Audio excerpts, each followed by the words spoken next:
এবার হচ্ছে এরপরেরটা দেখো, এরপরেরটা কি বলছে?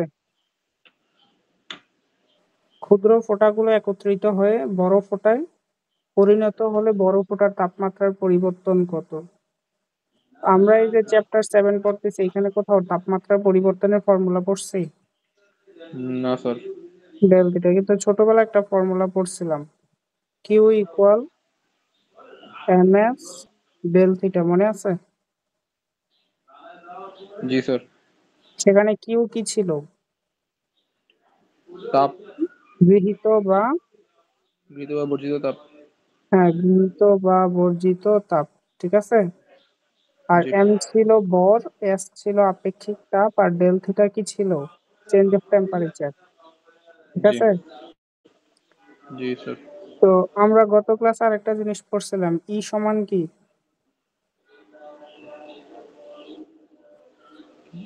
বলো তো। স্যার ই সমান টি, পৃষ্ঠ শক্তি। ই সমান টি, হ্যাঁ। এটা তো একটা ছিল, আরেকটা ফর্মুলা ছিল, লাস্টে দেখো।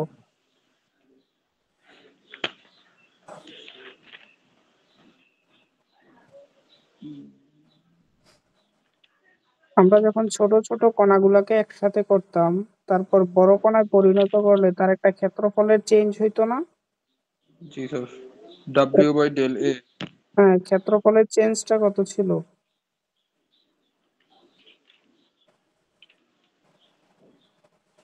ক্ষেত্রফলের চেঞ্জটা কত ছিল?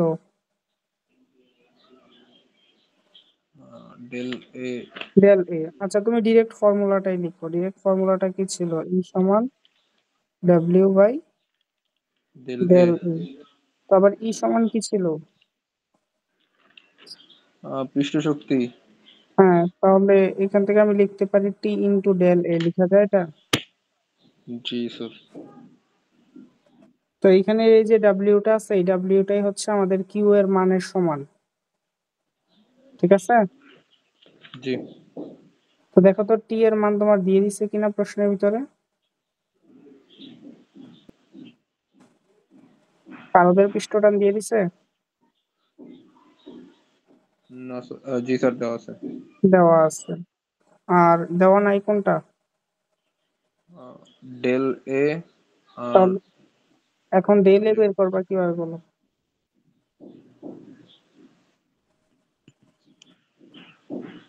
স্যার আয়তন যেহেতু সমান, সেখান থেকে আমরা ব্যাসার্ধটা নির্ণয় করতে পারবো। বড় ইয়ে। হ্যাঁ, আমরা প্রথমে লিখবো কি 4/3 পাই আর কিউব ইকুয়াল এন ইন্টু 4/3 পাই আর কিউব। গত ক্লাসে আমরা এখান থেকে কি বের করছিলাম, মনে আছে? ব্যাসার্ধ আর। হ্যাঁ, এটা থেকে ছোটটার ব্যাসার্ধ তো দিয়ে দিচ্ছে, এটা থেকে কারটা বের করব? বড়টার ব্যাসার্ধ। আচ্ছা, ওকে, বড়টা করলাম। এখন বলো ক্ষেত্রফল বড়টার বড় না ছোটটার বড়? ক্ষেত্রফল ছোটটার বড়। ছোটটার বড়, মানে ছোট কণাগুলোকে একসাথে করলে যখন বড় হবে তখন ছোটগুলা একত্রিত করলে আমাদের ক্ষেত্রফলটা বড় হয়, আর বড়টা ছোট হয় আর কি। It means 4 pi R square, এটা লেখা যায়। জি ওকে, তাহলে মানগুলো এখানে বসাইতে পারবা? জি স্যার। ওকে, তাহলে এখান থেকে আমাদের কিউ সমান হচ্ছে ডাব্লিউ সমান হচ্ছে এম এস ডেল থিটা। দেখো তো, ডেল থিটা মানে তাপমাত্রার পরিবর্তন সমান কত লেখা যায়? W divided by M S লেখা যায়।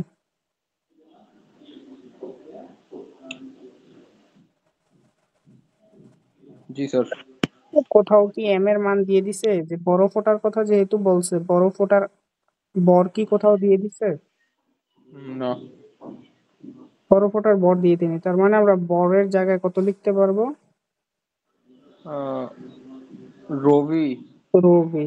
রো মানে হচ্ছে তোমার, দেখো ঘনত্ব দিয়ে দিছে এখানে, এই যে ঘনত্ব দিয়ে দিছে, ঠিক আছে। জি। আর বাকি দরকার কি, তোমার এস আপেক্ষিক তাপ। দিয়ে দিছে আপেক্ষিক তাপ। জি স্যার।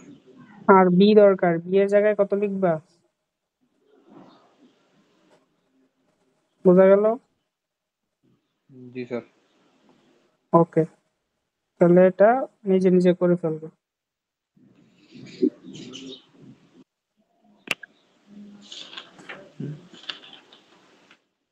এইচ দেখো সমান তো টু উচ্চতা কস নিয়ে আমরা থিটা। কোন ফর্মুলাটা শিখছিলাম?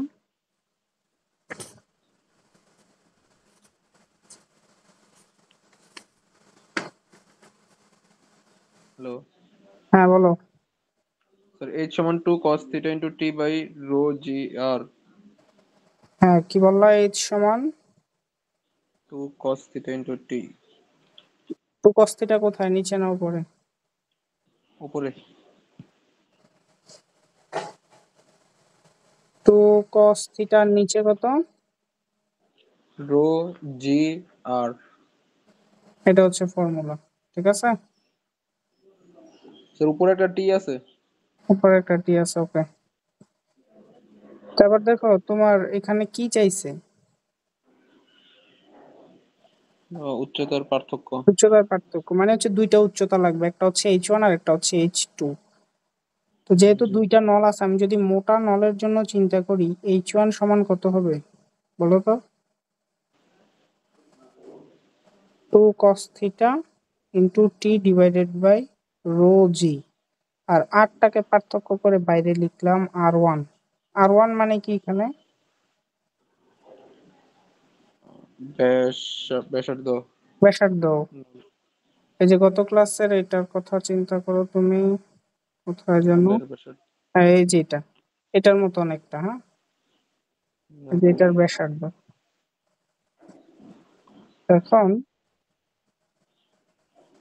বাকি সবকিছু কিন্তু সেম, দেখো বাকি সবকিছু সেম, পৃষ্ঠটান পানির জন্য, তারপরে থিটাটা কত পানির জন্য বলো তো? এই স্পর্শকোণটা কত 90 ডিগ্রি। পানির জন্য? 90 ডিগ্রি থেকে বড়। পানির জন্য কত? গত ক্লাসে লিখে দিছিলাম, দেখো কাঁচ আর পানির জন্য কত ছিল? Sir 90 degree. 0 ডিগ্রি। রূপার পানির জন্য 90 পানি আর কাচের জন্য কত ছিল?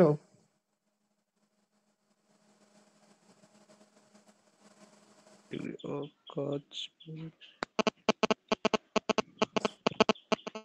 0 ডিগ্রি ছিল পানি আর কাচের জন্য, মনে করে দেখো। জি। তাহলে এইচ টু কত হবে?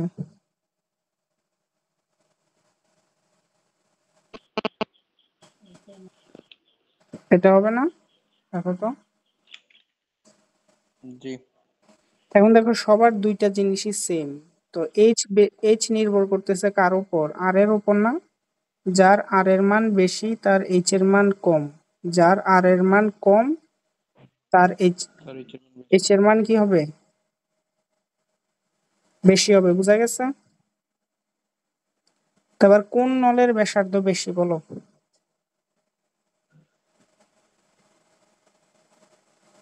কোন নলের ব্যাসার্ধ বেশি? এইচ। স্যার মোটা নলের ব্যাসার্ধ তাহলে মোটা নলের উচ্চতা কি হবে? কম হবে। কম হবে। দেখো এখানে রো জি দুইটার ক্ষেত্রেই সেম। তাহলে আমি কি লিখতে পারি এখান থেকে R two minus R one? জি স্যার। এখন মান বসাও, কস জিরোর মান one, two T by rho G. যদি অন্য কোনো কিছু আসে তখন হচ্ছে তুমি এই লাইনটা ব্যবহার করবে, আর যদি পানি আসে তখন হচ্ছে ডিরেক্ট এই লাইনটা ব্যবহার করতে পারো, one by R two minus one by R one. বাকি অংশ পারবা? জি স্যার। ওকে, প্রধান হইলে বলো। জি উঠাইছি।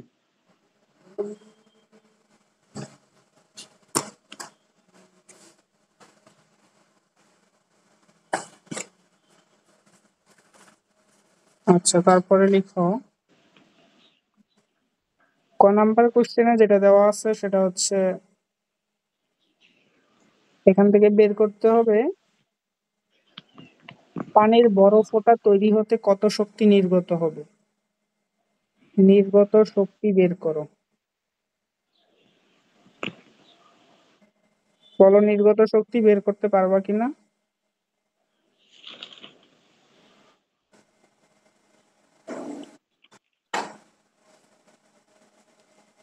নির্গত শক্তি বের করা যাবে?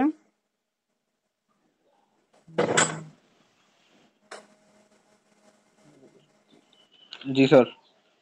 ওকে, 2 নাম্বারটা লিখো। বায়ুর মধ্য দিয়ে বড় ফোঁটাটির প্রান্তবেগ বৃদ্ধি পাবে নাকি হ্রাস পাবে?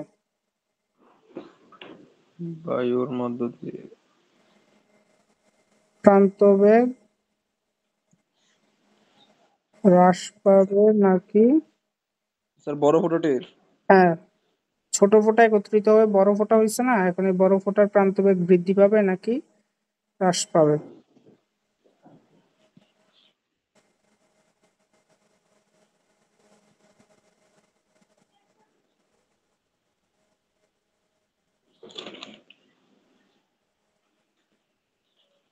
লেখা হইলে বলো।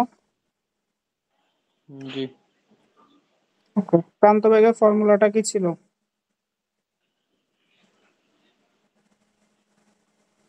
রো এফ না রো এস সলিড মাইনাস এ আর দিই, ঠিক আছে।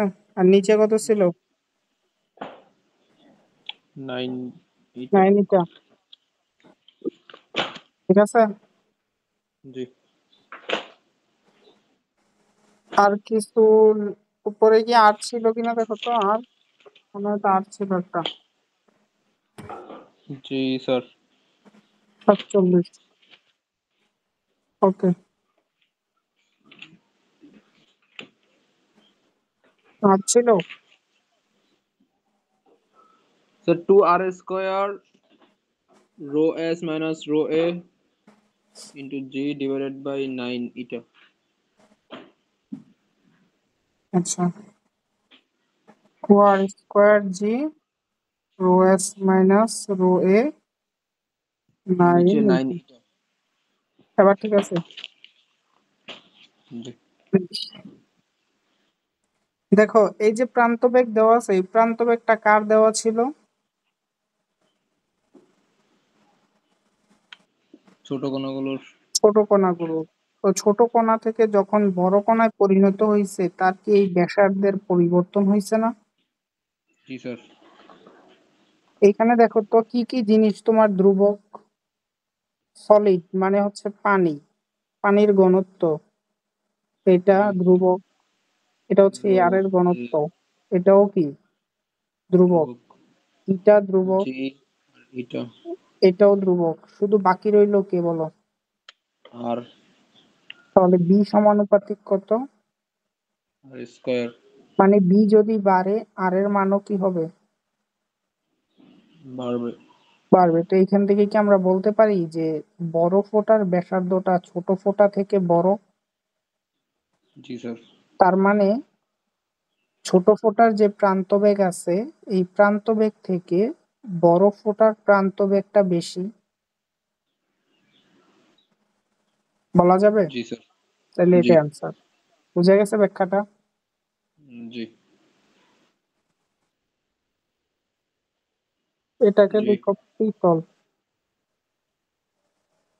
এটাকে লিখো স্টিল, এটাকেও লিখো পিতল। পিতল মানে হচ্ছে এই যে অংশটা, আর স্টিল মানে হচ্ছে এই অংশটা, আর এখানের পিতল মানে হচ্ছে পুরোটা। এই পুরো অংশটা। হ্যাঁ, জি কালার চেঞ্জ হয়ে গেছে, একটা আরেকটা চলে গেছে। আচ্ছা, আর নিচে হচ্ছে একটা বার ঝুলানো আছে, এই বারটার ঠিক মাঝ বরাবর নিচের দিকে হচ্ছে 250 নিউটন ওজন কাজ করতেছে, ঠিক আছে। জি স্যার। ওকে, এই দৈর্ঘ্যটা লেখো 1.2 মিটার। এই প্রশ্নটা ছিল যশোর বোর্ড, যশোর বোর্ড 2017-তে। এটা বইয়ের ভিতরে আনসারটা অনেকটা ভুলের মতো দেওয়া আছে। হ্যাঁ, আর এদিকে জি দেওয়া আছে 0.8 মিটার। দুইটাই সমান, তার মানে এই দিকের টোটাল দৈর্ঘ্য কত মিটার হবে বলো? 2 মিটার। 2 মিটার। ঠিক আছে। জি আর কিছু জিনিস দেওয়া আছে, সেটা হচ্ছে ওয়াই অফ এস স্টিলের, সেটা হচ্ছে 2 × 10⁻11 এত প্যাসকেল। আর পিতল, যেটা পিতল বা ব্রাশ, মেবি ব্রাশ বলে, হ্যাঁ, 1 × 10⁻11 প্যাসকেল। ঠিকছো? জি স্যার। এই যে তারগুলা আছে, এই তারটা আর হচ্ছে এই তারটা, এই দুইটা তারের প্রস্থচ্ছেদের ক্ষেত্রফল দেওয়া আছে 2.5 × 10⁻⁻7 মিটার স্কোয়ার।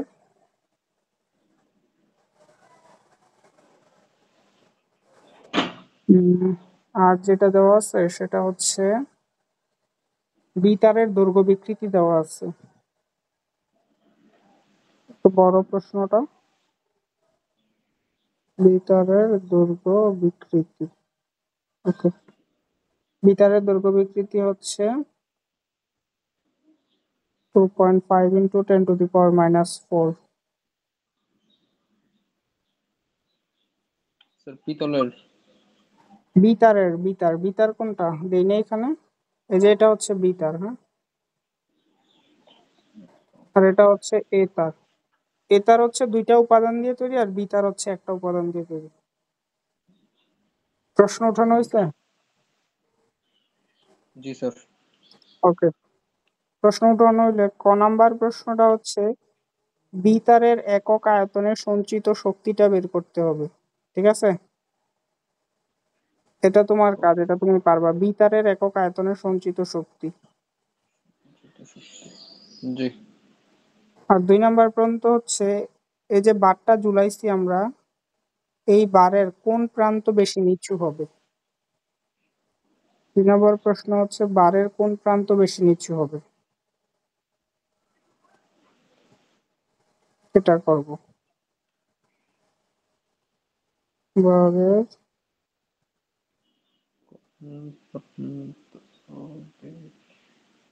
বলো তো বারের কোন প্রান্ত বেশি নিচু হবে, এটা কার উপর নির্ভর করবে?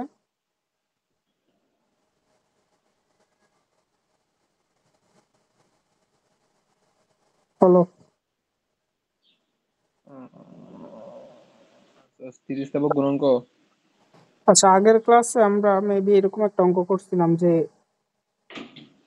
এইখানে একটা টিউব লাইট থাকতো, দুইটা তার দিয়ে এটাকে ঝুলানো হইতো, আর এটার যে বর, সেটার ওজন নিচের দিকে কাজ করতো, আর এদিকে টান অনুভব করতো, তাই তো? জি আচ্ছা, মানে নিচের দিকে যে ওজনটা আছে, এই ওজনটা কি দুইটা তারের উপরেই প্রভাব ফেলবে না? জি স্যার।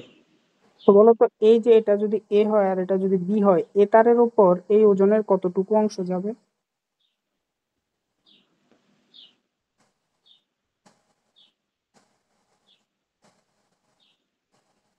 অর্ধেক অংশ যাবে না? জি স্যার। এ তারের জন্য হবে mg/2, আর বি তারের জন্য হবে কত? mg/2।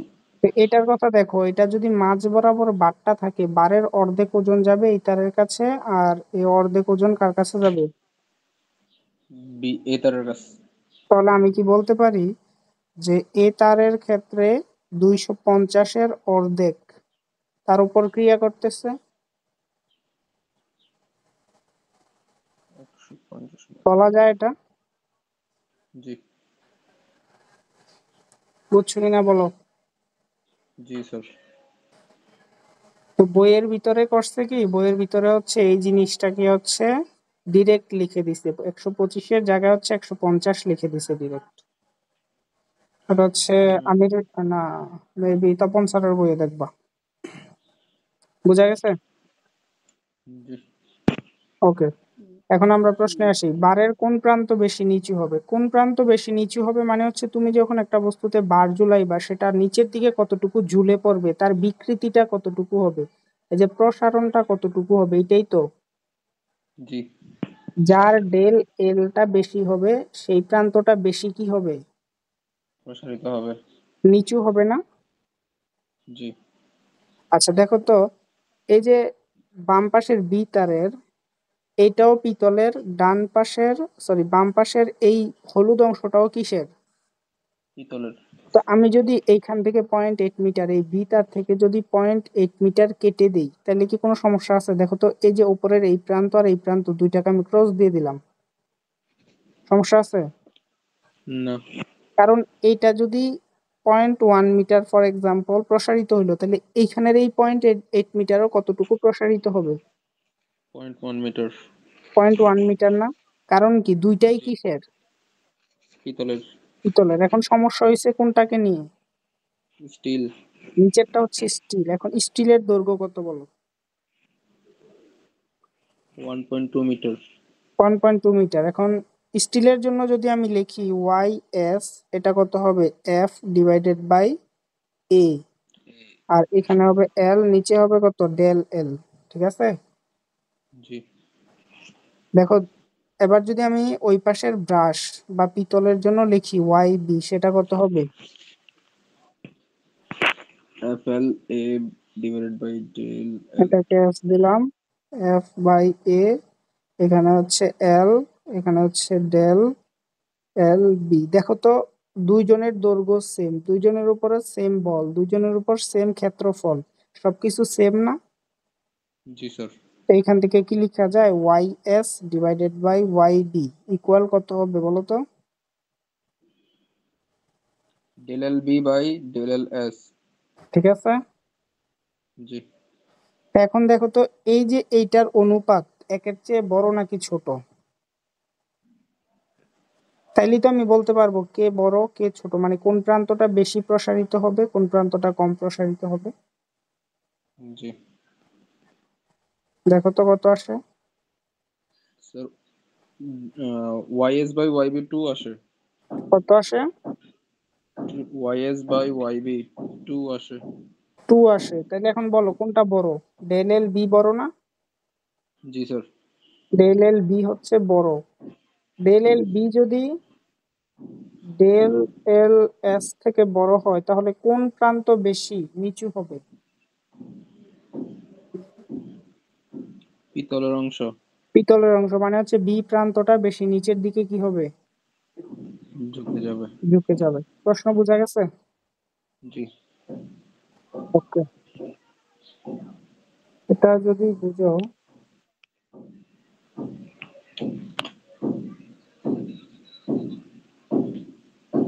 উম, তারপর হচ্ছে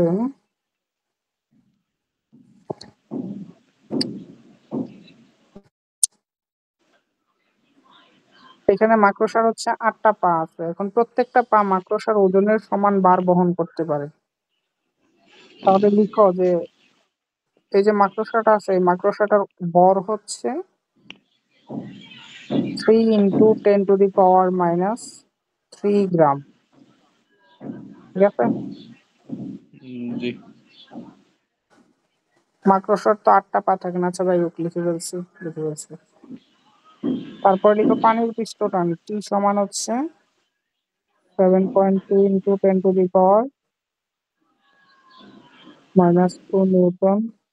10⁻²N/মিটার। ভি এর মানও দেওয়া আছে 9.8 মিটার পার সেকেন্ড। আরেকটা জিনিস বলে দিচ্ছে, এই যে পাটা পাটা যখন পানিতে রাখছে, এখানে একটা ব্যাসার্ধ তৈরি হয়েছে না, ছোট্ট গোলকের জি মতো স্যার। জি। অর্ধগোলক তৈরি হয়েছে। ওইটার যে ব্যাসার্ধ, ওই ব্যাসার্ধ হচ্ছে 2 × 10⁻⁻5 মিটার। ঠিক আছে? জি ঠিক আছে। এবার তোমাকে বের করতে হবে পায়ের সাথে পানির স্পর্শ কোণ কত। পায়ের সাথে পানির স্পর্শ কোণ।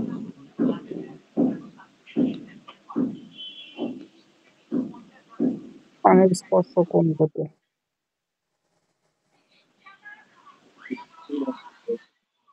প্রশ্ন উঠাইছো? জি স্যার। এটা আসছিল বুয়েট 7-8-এ।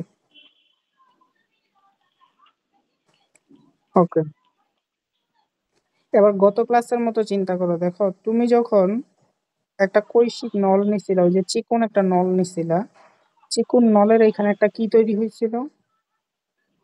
গোলক। অর্ধগোলক তৈরি অর্ধগোলক। হয়েছিল, তাই তো? জি। এরকম। তো অর্ধগোলকের জন্য উপরের অংশটা এরকম না? দেখছো? তো এইখানেও সেম জিনিস, তুমি যখন পাটা দিছো তখন দেখো তো এইখানে একটা অ্যাঙ্গেল তৈরি হয়েছে না? জি। এই অ্যাঙ্গেলটা এখন তোমাকে বের করতে হবে। বোঝা গেল? জি স্যার। তো এইখানে তুমি যখন পাটা রাখছো, এই পায়ের উপর যেই বর, এই পায়ের উপর যেই বর বহন করতেছে, এই বরটা কি নিচের দিকেই তো নাকি? জি স্যার। যেটা হচ্ছে mg। এখন বলো, একটা পায়ের উপর কতটুকু বর আসবে? একটা পায়ের উপর তোমার তো পা টোটাল কয়টা? 8টা। আমরা তো একটা পা নিয়ে কাজ করতেছি, ঠিক আছে? একটা থিটা বের করলেই তো হবে, নাকি 8টা থিটা বের করবো? একটা থিটা বের করলেই তো সবগুলা বের হয়ে যাবে। তো জি এখন স্যার। এখন তোমার যে টোটাল বর আছে, এই বরকে যদি আমি 8 দিয়ে ভাগ করি, তাহলে একটা পায়ের উপর কতটুকু বর আসতে সেটা বের হবে না? জি। কারণ প্রত্যেকটা পা তার সমান ওজন বহন করে, তাহলে আমি নিচের দিকে কতটুকু সে বল প্রয়োগ করতেছে বা ওজন প্রয়োগ করতেছে সেটা আমি পেয়ে গেলাম। এবার এটার বিপরীতে আমাদের গত ক্লাসে একটা প্রতিক্রিয়া বল ছিল, সেটা কত ছিল মনে আছে? প্রতীক। আচ্ছা, এইভাবে চিন্তা করো, আমরা গত ক্লাসে এভাবে বলছিলাম যে এই যে অর্ধগোলকের এই যে এই সারিটা, তো এই যে পরিধিটা, এই পরিধিটার ব্যাসার্ধ কত ছিল? সরি, এটার পরিধি কত ছিল? টু পাই, টু। 2πr, তাই তো? জি।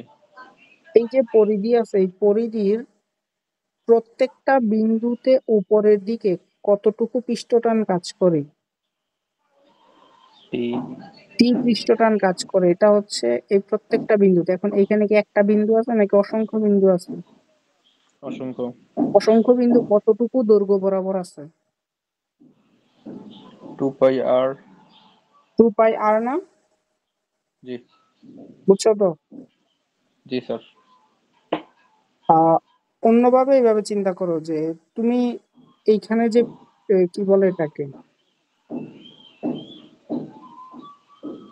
আহ পানির যে পৃষ্ঠটানটা, এটাকে এইদিকে দেখাইছিলাম না, টিটাকে? স্যার এদিকে কোন? না না, এটা বলি নাই। আমরা গত ক্লাসের চিত্রটার দিকে তাকাও, আমরা টিটাকে কোন দিকে দেখাইছিলাম? এইদিকেই তো। জি। আচ্ছা, তো এটা যদি থিটা হয় তাহলে উপরের দিকে কতটুকু কাজ করবে? টি কস থিটা। টি কস থিটা, ওকে, টি কস থিটা। আর নিচের দিকে এইদিকে কত? টি সাইন থিটা। আবার একইভাবে এটার জন্য এইদিকে কত হবে? টি সাইন থিটা। টি সাইন থিটা। এখানে হচ্ছে টি সাইন থিটা, এই দুইটা হচ্ছে পরস্পর ক্যান্সেল আউট। এখন উপরের দিকে কতটুকু কাজ করতেছে? টি কস থিটা প্লাস টি কস থিটা। টি কস থিটা। এখন হচ্ছে আমরা যে কোনো একটা সাইডকে নিয়ে কল্পনা করি। তোমার উপরের দিকে এখন যে কোনো একটা বিন্দুতে কতটুকু পাইছো? টি কস থিটা। টি কস থিটা। এখন টোটাল পরিধি কত তোমার? 2πr। সেটা হচ্ছে 2πr ইন্টু কত? টি কস থিটা। Cos theta. ওকে, এখন এটা হচ্ছে তোমার উপরের দিকে টোটাল কাজ করতেছে। এখন এটার বিপরীতে নিচের দিকে কাজ করতেছে কে? এমজি। এমজি। তো এইখান থেকে তুমি কি বের করবে এবার বলো? থিটা। থিটা বের করবে। এটা হচ্ছে তোমার সেই স্পর্শক কোণ। বোঝা গেল? জি স্যার। আচ্ছা, গত ক্লাস জি। এই কারণে আমরা পরিধির পুরোটা নিই। আমি একটা চিত্র তোমার আশা করি পাঠিয়ে দিতে পারবো। আচ্ছা যাই হোক, তো এখন হচ্ছে যেটা করবার সেটা হচ্ছে কাজ বেশি নাই। দেখো এটা সুন্দর, এটা এই প্রশ্নটা হচ্ছে ইয়ার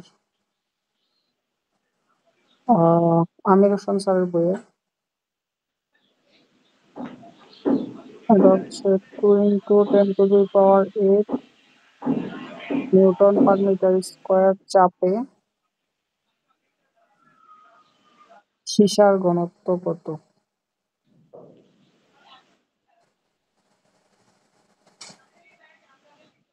তাদের করবে।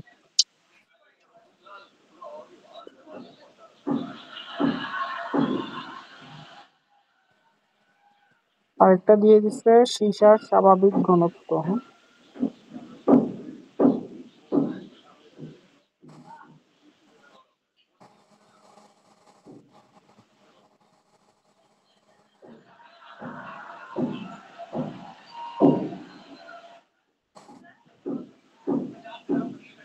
আর হচ্ছে সীসার আয়তন গুণাঙ্ক।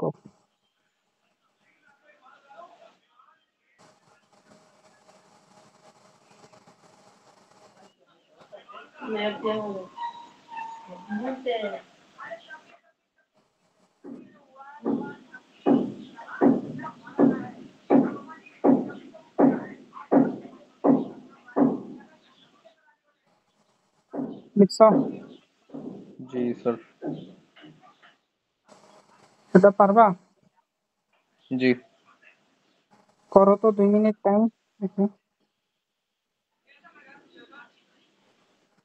হ্যালো। জি, সীসার ঘনত্ব কত? সীসার পরিবর্তিত ঘনত্ব আর কি, ধরো তুমি পানির ভিতরে একটা সীসার গোলক ডুবাইছো, তো এটাকে বাইরে থেকে কি প্রয়োগ করা হবে? পানি চাপ চাপ দিলে তার আয়তনটা এখন কি হয়ে যাবে? কমে যাবে। বলো, আয়তনটা চেঞ্জ হয়ে যাবে না? জি। ওকে, তো কতটুকু আয়তন চেঞ্জ হয়েছে? Del V. তো ইনিশিয়ালি ধরো আয়তন বি 1 আর ফাইনাল আয়তন কত? ভি 2। তো এইখান থেকে হচ্ছে বি 1 মাইনাস বি 2 মানে হচ্ছে কত? Del V. Del B. তো এইখান থেকে কি লেখা যায়? ভি 2 সমান হচ্ছে ভি 1 মাইনাস ডেল ভি। জি স্যার। ওকে, মানে হচ্ছে ফাইনাল যে আয়তনটা এটা হচ্ছে বি 2। তো তোমাকে জি। যেহেতু বলছে আহ এত চাপে সীসার ঘনত্ব কত, মানে রো বের করতে বলছে, জি, ফাইনাল রো বের করতে বলছে, রো সমান কি? M by B. রো সমান হচ্ছে এম বাই ভি। ওকে, এখন দেখো, আমরা গত ক্লাসে বলছিলাম যে আয়তন কি হয় না?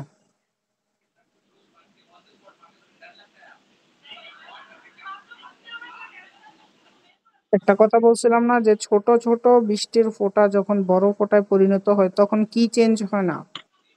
আয়তন চেঞ্জ কিন্তু হয় না। ক্ষেত্রফল চেঞ্জ হয়ে যায়। কিন্তু এইখানে দেখো, এখানে তো আয়তন চেঞ্জ হয়েছে, তাহলে এইখানে চেঞ্জ হবে নাকি? ক্ষেত্রফল।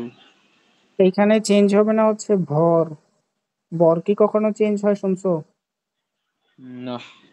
ভর যা থাকে, আগে যা থাকে পরেও কি থাকে? তাই।